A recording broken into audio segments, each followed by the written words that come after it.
Hi, welcome to Beef Cattle Institute's Ask the Experts, where our experts answer your question. I'm Brad White, and with me today is Dr. Bob Larson from Kansas State College of Veterinary Medicine. Hello, Brad.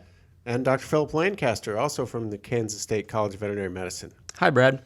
Happy to have you guys with us today. And on this show, we're going to answer your questions, and each expert will have a chance to respond. And based on their answers, they'll get up to 10 points. So let's jump right in with a listener question today. And our listener question today is, I have my calves at home, which I'm preparing to sell in about a month, and they are getting ready to wean. And should I or should I not castrate the bulls? Bob? Oh, so you're going to throw it to me first. I'm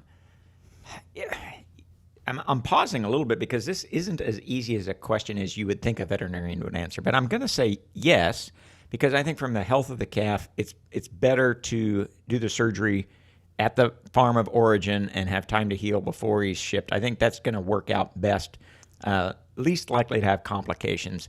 But honestly, I would like a little more time between the time those calves are castrated and when I'm going to ship them off the farm. Okay. So I think there's some value there. So you're saying yes. Yeah, I'm saying yes, but but you're not certain. And from a health standpoint, I think I'm right, but it would be even better from a health standpoint if we had a little more time for them to completely heal before they leave the farm. But if I'm selling them, I'll have no health problems from castration if I don't castrate them. So I'll come back to you. You'll get a chance to respond. I got to go to Philip first. I'll give you 6 for that. Philip? Well, I'm going to agree with Bob in the fact that I think it depends. There's lots of things to consider. So if I don't castrate them, they're going to have a discount at the sale barn. It's just going to happen. But if I castrate them, and they're going to lose weight for the next at least couple of weeks, and they're going to lose enough that it's going to take them probably more than 30 days to get back to where they were. So I'm going to be selling less weight if I do castrate them at home. And so I think the only answer is that you've got to keep them longer than another 30 days because to avoid the discounts. Okay, so castrate them. I get a little bit better at the sale barn because I'm selling as steers versus bulls, and that depends a little bit on where I'm selling.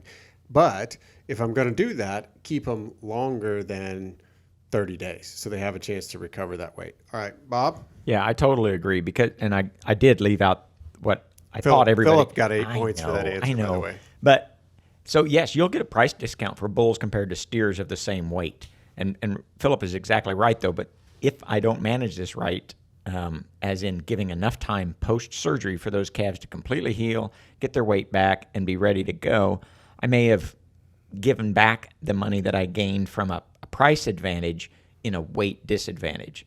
So I think let's just talk about overall managing of bull calves from birth to the time of sale. I'd like to castrate those calves at a fairly young age, either at birth or 2 months of age or something like that, have the least health problems. We implant those calves, they'll grow as well as bulls.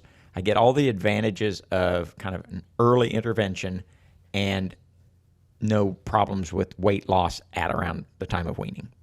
Okay.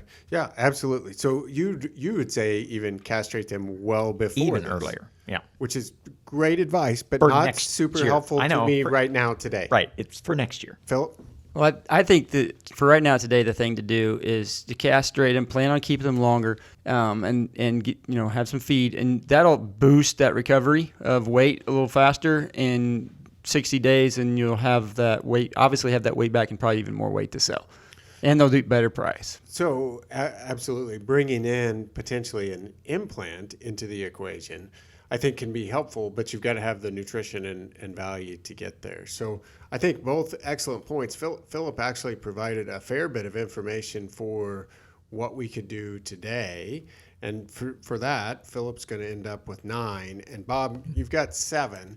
But your advice, though... It's for next year. And man. I know, and I wanted to follow up on that. In the few seconds that we have remaining, when is the time, now planning to next year, when is the best time to castrate those calves? It depends on the ranch. But I really like, a lot of times, as you go to grass, a lot of times you'll give a blackleg vaccine. Castration at that time usually works really well. The calves are young, they respond quickly, and have the very, very rarely any kind of complications. What about birth? I don't mind at birth either. not everybody handles calves at birth, and they're more likely to handle them at kind of grass turnout time. Yep, absolutely. The earlier, the better. Thanks for your answers and responses. If you have any questions you'd like us to answer, please send us an email at bci@ksu.edu.